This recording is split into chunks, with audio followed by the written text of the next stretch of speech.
message. Self-sabotage. Now that is a term that gets thrown around a lot these days, but what does it really mean? Well, at its core, self-sabotage is about standing in our own way. It's when we make choices, consciously or unconsciously, that keep us from reaching our goals, from becoming who we truly want to be. And from my perspective, everything we do is either moving us toward greater success, whatever that looks like for each of us, or toward sabotage. It's one or the other. Now here's the thing. Self-sabotage doesn't usually look like some big dramatic act of destruction. Often it shows up in the small things, the everyday choices, those little things. It's procrastinating on that important project because we're afraid of failing, or sometimes even of succeeding. It's holding back in relationships because we are worried about getting hurt. It's playing it safe, settling for less, or talking ourselves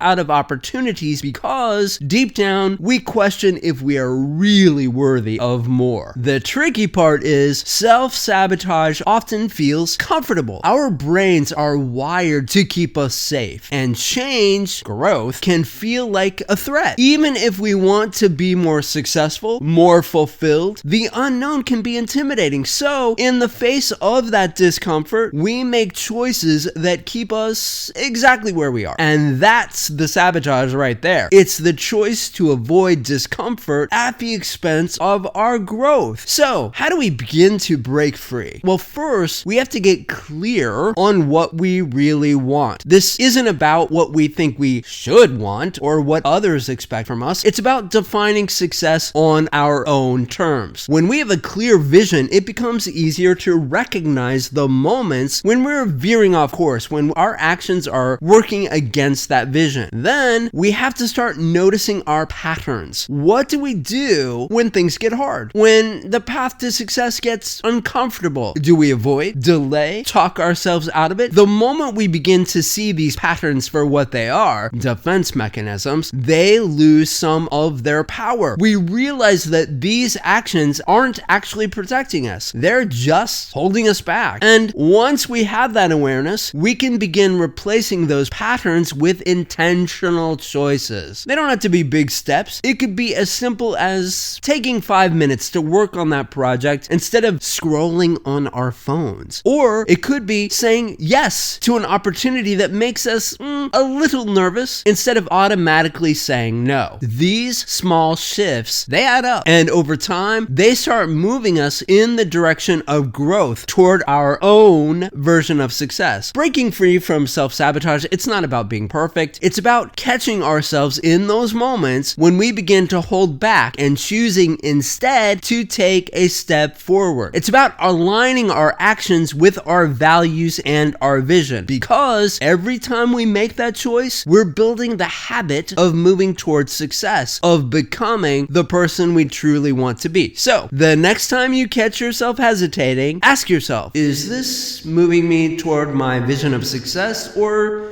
is it pulling me back into sabotage? Because ultimately, every choice counts, and each one can be a step toward a life that's aligned with our purpose and our potential. So, do you have a pattern of self-sabotage? Leave a comment and let me know what challenges you the most. And as always, thank you so much for taking the time to listen, rate, review, subscribe, and share. And I hope you have an incredible day.